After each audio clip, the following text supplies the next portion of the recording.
నమస్తే, welcome to G24 news. నేను తరంగిణి. ముందుగా బులెటిన్లో హెడ్లైన్స్ చూద్దాం.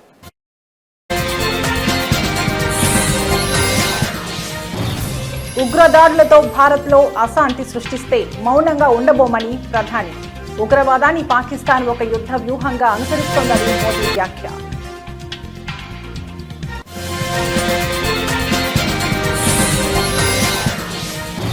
వైసీపీ మాజీ ఎమ్మెల్యే ఆర్కేపై సిఐడి కేసు నమోదు. మంగళగిరిలోని టీడీపీ ప్రధాన కార్యాలయంపై దాడి కేసు.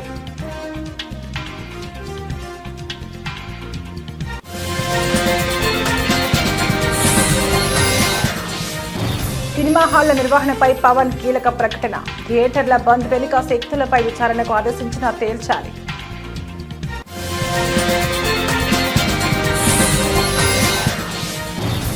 విజయనగరం పేలుళ్ల కుట్ర కేసు 5వ రోజు పోలీస్ కస్టడీలో సిరాజ్ సమీర్.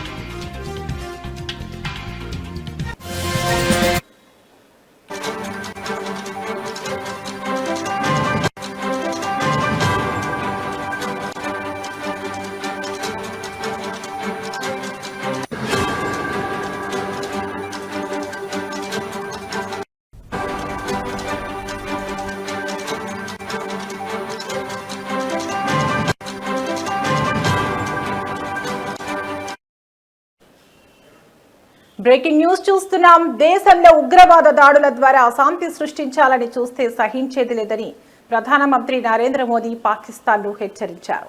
దేశ తొలి హోంమంత్రి సర్దార్ వల్లభాయ్ పటేల్ సూచనలను నాటి పాలకులు పెడచెవిన పెట్టడం వల్లే గత 76 ఏళ్లుగా దేశం ఉగ్రవాద సమస్యను ఎదుర్కొంటోందని ఆవేదన వ్యక్తం చేశారు. 2 రోజుల గుజరాత్ పర్యటనలో భాగంగా మంగళవారం నాడు పలు అభివృద్ధి కార్యక్రమాలను ప్రారంభించిన అనంతరం నిర్వహించిన సభలో ప్రధాని ఈ వ్యాఖ్యలు చేశారు. ఈ సందర్భంగా ఆపరేషన్ సింధూర్ గురించి కూడా ప్రస్తావించారు.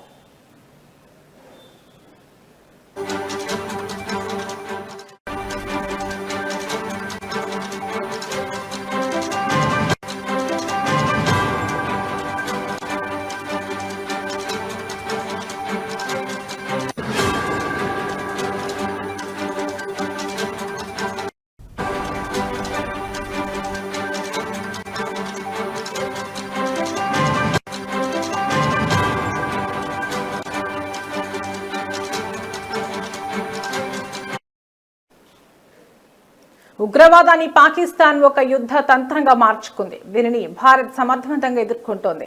పాకిస్తాన్లో ఉగ్రవాదుల అంత్యక్రియలకు ఆ దేశ ప్రభుత్వ అధికారులు హాజరై ప్రభుత్వ లాంఛనాలతో నిర్వహించారు. వారి సైన్యం కూడా ఉగ్రవాదులకు సెల్యూట్ చేసింది. ఇది ఉగ్రవాదం కేవలం పరోక్ష యుద్ధం కాదని, పాకిస్తాన్ అనుసరిస్తున్న యుద్ధ వ్యూహమని స్పష్టం చేస్తోంది. దీనికి తగిన రీతిలోనే భారత్ స్పందిస్తుంది అని మోదీ అన్నారు.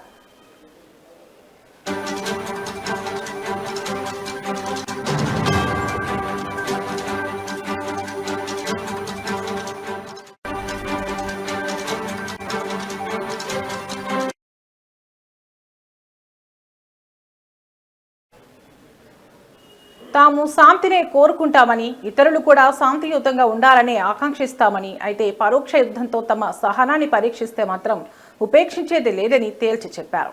1947 నాటి దేశ విభజనను ప్రస్తావిస్తూ 1947లో దేశం 2గా చీలిన రోజే కశ్మీర్లో తొలి ఉగ్రదాడి జరిగింది. సాయుధ ముఠాల సాయంతో పాకిస్తాన్ కశ్మీర్లోని కొంత భాగాన్ని ఆక్రమించుకుంది.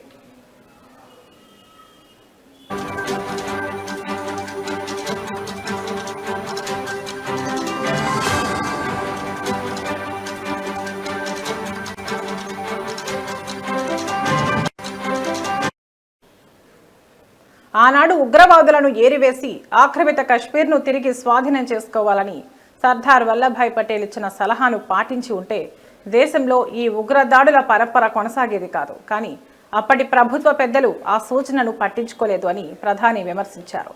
అప్పటి నుంచి పర్యాటకులు, యాత్రికులు, సామాన్య పౌరులే లక్ష్యంగా దాడులు జరుగుతున్నాయని, ఇటీవల పహల్గామ్లో జరిగిన ఘటనే దీనికి నిదర్శనమని అన్నారు.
బులెటిన్లో మరో బ్రేకింగ్ న్యూస్ చూస్తున్నాం. మంగళగిరి మాజీ ఎమ్మెల్యే వైసీపీ నేత ఆళ్ల రామకృష్ణారెడ్డిపై ఆంధ్రప్రదేశ్ సిఐడి అధికారులు కేసు నమోదు చేశారు. 2021లో తెలుగుదేశం పార్టీ ప్రధాన కార్యాలయంపై జరిగిన దాడి ఘటనకు సంబంధించి ఈ కేసు నమోదైంది. ఈ దాడి కేసులో ఆయన్ను 127వ నిందితుడిగా సిఐడి పోలీసులు చేర్చారు.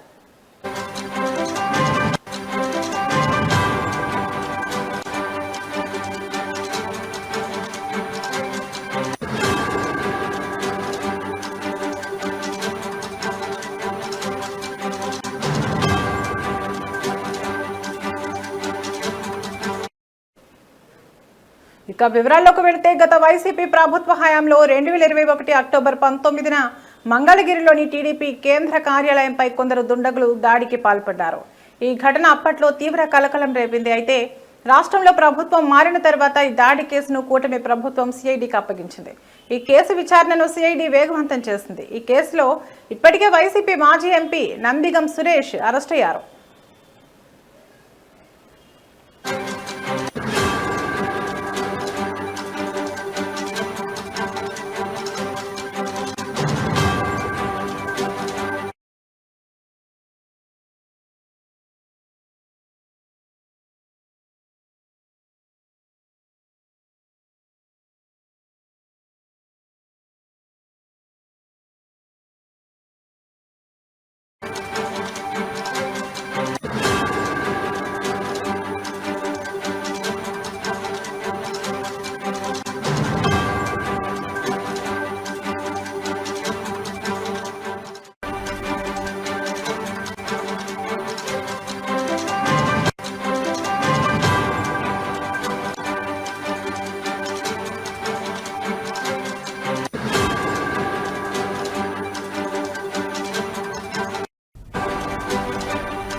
గత కొద్ది రోజులుగా టాలీవుడ్ సినిమా ఇండస్ట్రీలో సింగిల్ స్క్రీన్ థియేటర్ల నిర్వహణ విషయంలో వివాదం నెలకొన్న విషయం తెలిసిందే.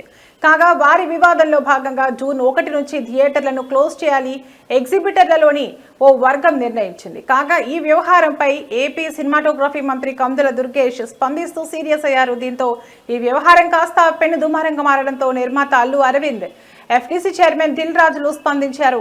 కేవలం పవన్ కళ్యాణ్ హరిహర వీరమల్లు సినిమా సమయంలోనే థియేటర్ల బంద్కు పిలుపునివ్వడంపై మంత్రి అనుమానం వ్యక్తం చేశారు. అలాగే ఇందులో ఏదో కుట్ర కోణం ఉందని, ఈ వివాదం వెనుక ఉన్న వారెవరో తేల్చాలని హోంశాఖకు మంత్రి ఆదేశాలు జారీ చేసిన విషయం తెలిసిందే.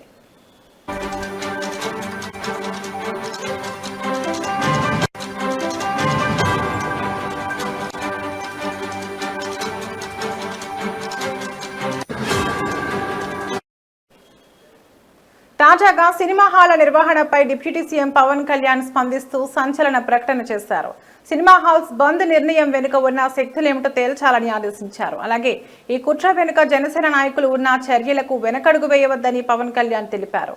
అలాగే రాష్ట్రంలో సినిమా హాళ్ల నిర్వహణ పగడ్బందీగా ఉండాలని, థియేటర్లలో ఆహార పానీయాల నాణ్యత, ధరలపై నియంత్రణపై సినిమాటోగ్రఫీ శాఖ సమన్వయం చేస్తుందని డిప్యూటీ సీఎం ప్రకటించారు.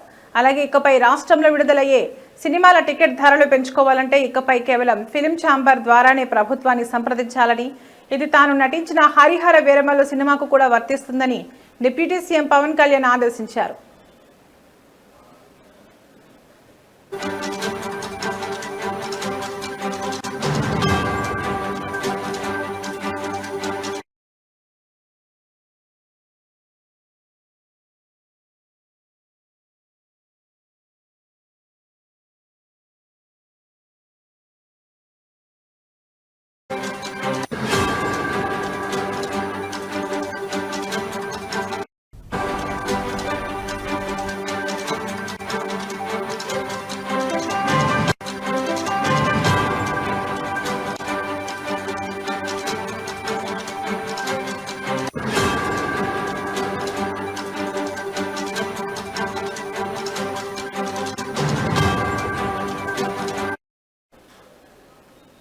ఓబులాపురం అక్రమ మైనింగ్ కేసులో దోషిగా తేలిన గాలి జనార్దన్ రెడ్డిని హైదరాబాద్లోని చంచల్గూడ జైలు నుంచి బెంగళూరు నగరానికి తరలించారు. బెంగళూరులో ఆయనపై పలు కేసులు విచారణలో ఉన్న నేపథ్యంలో అక్కడి పోలీసులు పీటీ వారెంట్ ఆధారంగా ఆయన్ను అదుపులోకి తీసుకుని బెంగళూరుకు తీసుకువెళ్లారు.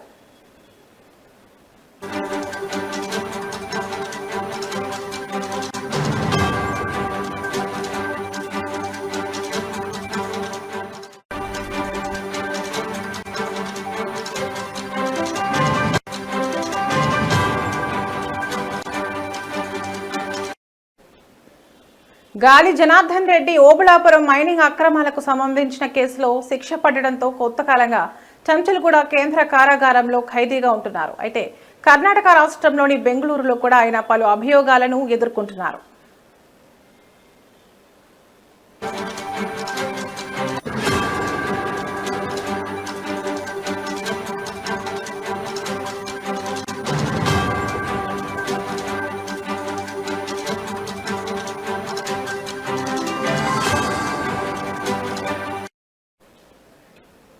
ఈ క్రమంలోనే అక్కడి కోర్టు జారీ చేసిన పీటీ వారెంట్తో బెంగళూరు పోలీసులు చంచల్గూడ జైలు అధికారులను సంప్రదించారు.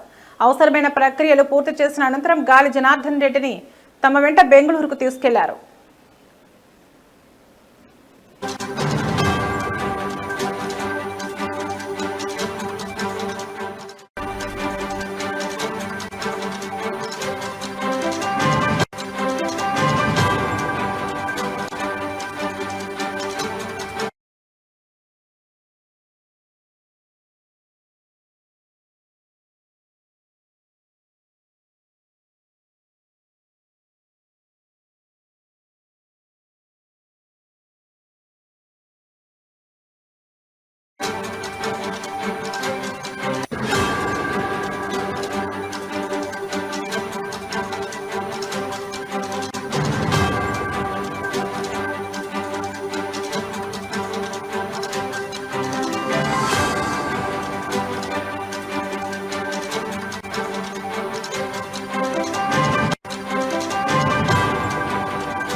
Breaking news. ఉగ్రవాదం పేలుళ్ల కుట్ర కేసులో విచారణ కొనసాగుతోంది. ఇవాళ 5వ రోజు పోలీస్ కస్టడీలో సిరాజ్ సమీర్ ను పోలీసులు విచారిస్తున్నారు. మరో 20 మంది సభ్యులు ఉన్నట్లు ధృవీకరించిన సిరాజ్ సమీర్ ఆ 20 మంది పేర్లు తెలిసినా వారు ఎక్కడున్నారనేది చెప్పడం లేదు. ఆ 20 మంది కోసం తెలంగాణ పోలీసులు వేట మొదలుపెట్టారు. సిరాజ్ అరెస్టు తర్వాత విజయనగరంలో అదృశ్యమైన వారు ఎవరు, హైదరాబాద్ లో సమీర్ ఇంట్లో సమావేశమైన వారు ఇప్పుడు ఎక్కడా అనే వివరాలను పోలీసులు సేకరిస్తున్నారు.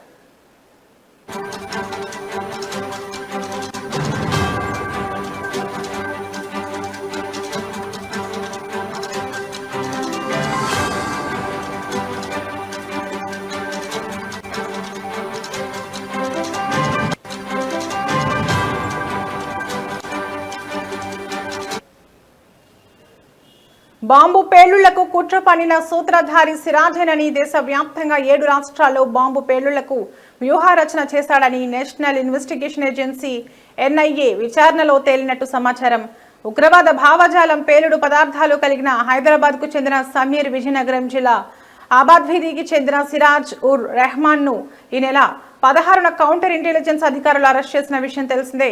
కోర్టు ఆదేశాల మేరకు వీరిద్దరిని వారం రోజులు పోలీసులు కస్టడీకి తీసుకున్నారు. విజయనగరం పోలీస్ ట్రైనింగ్ కళాశాలలో ఎన్ఐఏ స్థానిక పోలీస్ అధికారులు విచారణ జరుపుతున్నారు.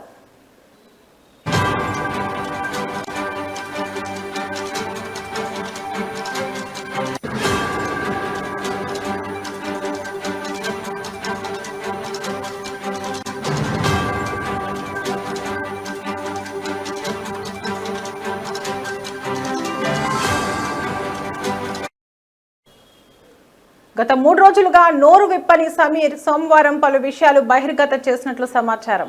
పేలుళ్లకు పథక రచన చేసింది సిరాజేనని చెప్పినట్లు తెలిసింది. అహీం గ్రూప్ కు అడ్మిన్ కూడా సిరాజ్ అని, అతనితో పాటు మరో 20 మంది క్రియాశీలక సభ్యులు ఉన్నారని చెప్పినట్లు సమాచారం.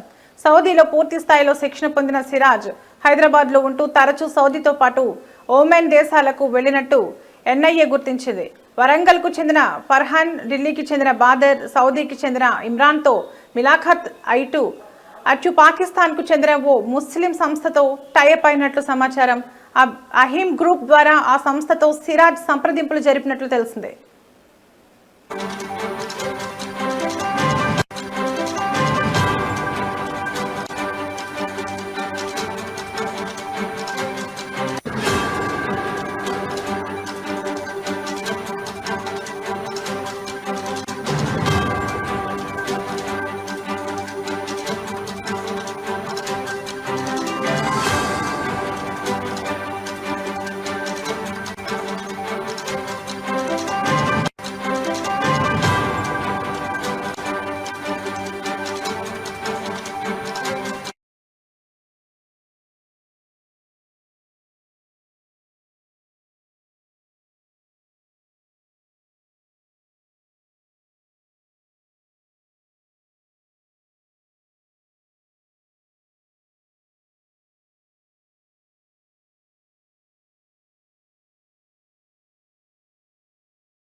నవభారత నిర్మాత జవహర్ లాల్ నెహ్రూ అని AICC member, PCC general secretary Mallipudi Sriramachandramurthy Kakinada city అధ్యక్షుడు చెక్క నూకరాజు పేర్కొన్నారు. కాకినాడ జిల్లాలో కాంగ్రెస్ కార్యాలయంలో మాజీ ప్రధాని నెహ్రూ 62వ వర్ధంతిని నిర్వహించారు. ఈ సందర్భంగా వారు మాట్లాడారు. 17 సంవత్సరాలు దేశ ప్రధానిగా ప్రజాస్వామ్య, లౌకిక, సామ్యవాద పరిరక్షణ కోసం నెహ్రూ కృషి చేశారన్నారు. నవభారత నిర్మాతగా, పంచశీల ప్రబోధకుడిగా, అలినోద్యమ పితామహుడిగా, పంచవర్ష ప్రణాళికల ప్రాణదాతగా చరిత్ర సృష్టించాడన్నారు.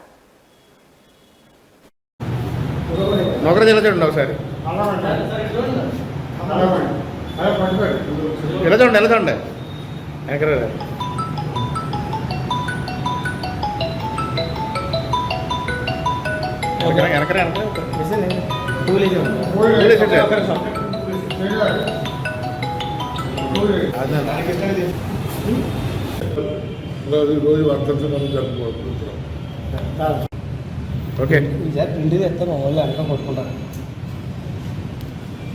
ఈరోజు శ్రీ జవహర్లాల్ నెహ్రూ గారి 61వ వర్ధంతి సందర్భంగా వారు మన దేశానికి చేసిన సేవలు గుర్తించుకోవాల్సింది ఎంతకైనా అవసరం. కాంగ్రెస్ పార్టీ స్వాతంత్ర యోధుడు మహాత్మా గాంధీ గారి ప్రియ శిష్యుడు చాచా నెహ్రూ గారు. చాచా నెహ్రూగా ఏపీ రాష్ట్ర మాజీ సీఎం వైఎస్ జగన్ గత ప్రభుత్వంలో ప్రవేశపెట్టిన ఇంటింటికి రేషన్ పథకాన్ని ఇప్పటి కూటమి ప్రభుత్వం నిర్వీర్యం చేసిందని డాక్టర్ బిఆర్ అంబేద్కర్ కోనసీమ జిల్లా ఎండియు వెహికల్ ఆపరేటర్స్ హెల్పర్స్ నిరసన తెలిపారు. ఇంటింటికి రేషన్ పథకం నిర్వీర్యం వల్ల ఆంధ్రప్రదేశ్ రాష్ట్రంలో సుమారు 9,600 కుటుంబాలు రోడ్డున పడ్డాయని ఆరోపించారు. ఈ కార్యక్రమానికి మద్దతుగా జిల్లా అధ్యక్షులు చిర్ల జగ్గిరెడ్డి పాల్గొన్నారు. అనంతరం ఎండియు వెహికల్ ఆపరేటర్స్ తో కలిసి అంబేద్కర్ కోనసీమ జిల్లా కలెక్టర్ వినతి పత్రం అందజేశారు.